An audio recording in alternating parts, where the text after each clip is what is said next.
Hello guys, welcome back to the channel and welcome to another film review. Tonight we're looking at a spoof slasher film released by Treasure Films, and it's called You Might Be the Killer. This film sort of plays out like a few sort of spoof sort of horror films. If you think of things like Tucker and Dale versus Evil, that kind of thing. Jim Carrey's The Mask, that sort of thing. It plays out like that, and it's about a chap who's a camp counsellor, and he's out at the camp with these counsellors, and he's got this sort of cursed mask, which is quite like a sort of wooden mask, trying to resemble Jason's mask a little bit from Friday the 13th. Anyway, we catch up with him at camp, and he's sort of like running for his life through the sort of like forest, and gets to like a cabin and gets in and locks himself in. He's running away from the killer, and he goes on to the phone to his friend Chuck. Now she works at a sort of like it almost looks like a sort of book sort of video store, and she's at work. Now she's played by the woman who was in American Pie. Can't remember her name. Anyway, so she starts having a conversation with him, and he's telling her about this killer out there, and about all the other sort of campers that are killed. And it's what we sort of go flashbacks back and forth to flashbacks before he's sort of like in a position he is, and he's explaining to her what's been going on. And we meet some of the campers. We meet Steve, who's like he loves kayaking. We meet Imani, who's like his ex-girlfriend. We meet Brad, who likes Imani, and we meet the other campers, and we meet them all, sort of thing. And then we cut back to him, and he's still trying to find a way out of what's going on.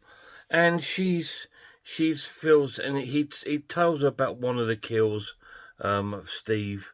He gets killed and hung up on a tree, and all his guts get cut out. And we see a few deaths, and they're sort of mediocre sort of deaths with a bit of gore in it. And then as the conversation progresses between Chuck and the guy, she starts thinking there's something a bit weird here, that he's seen all these murders and been close to the killer, but the killer's not killed him.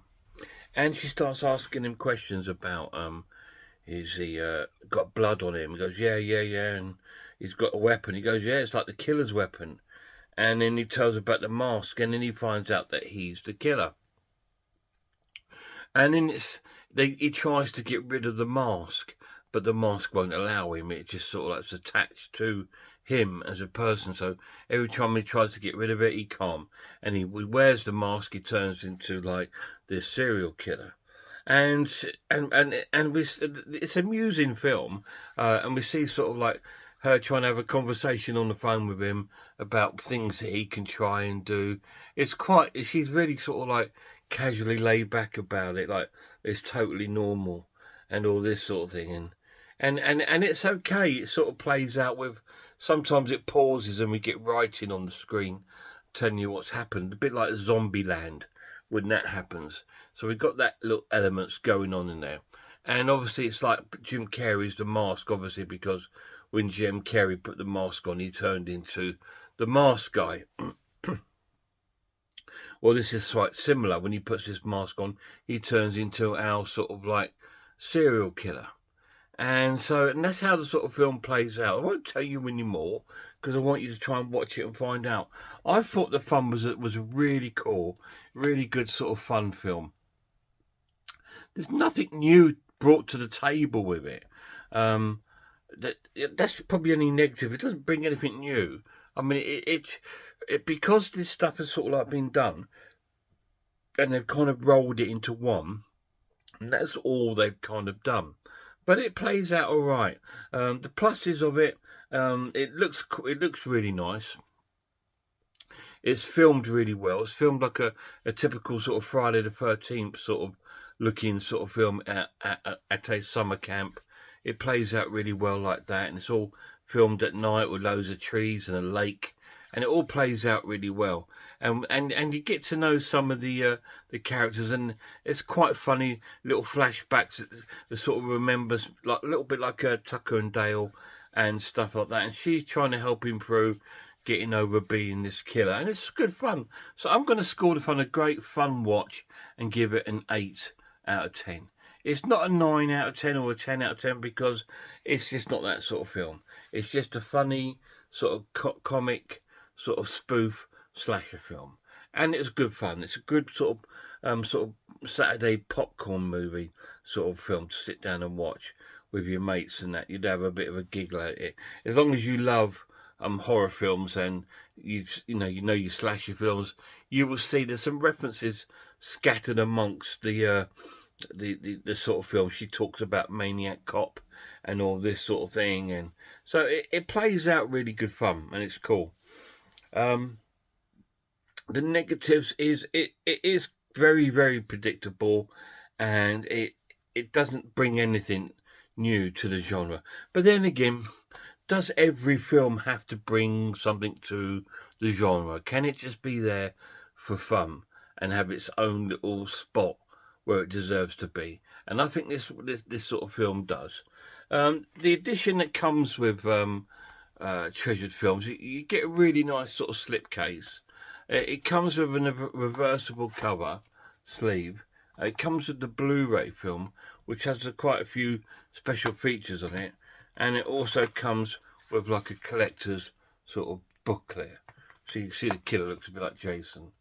And it's just nothing serious, just a fun sort of spoof slasher film. And I enjoyed it. My lad absolutely loved the film. He thought it was great. Really cool. And I'm dead chuffed at it. He's the one that convinced me to buy it, because he bought it before me and he convinced me to buy it. I said, Dad, you'll probably like it, give it a go, it's just good fun sort of film.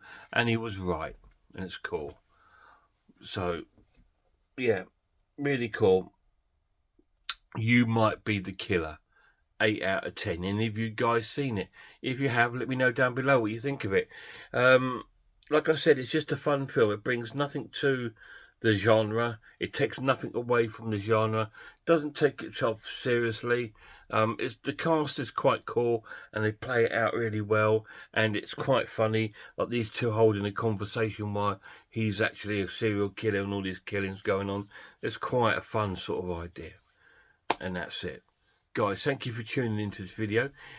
Please check out some other horror channels. Check out Horror Hands, Horror Geek, Man v Film, RS Design, Pizzlewell, I'm the Ice Lord, Cat Watches horror movies, Grumpy Andrews, Haunted House, and The Maniac.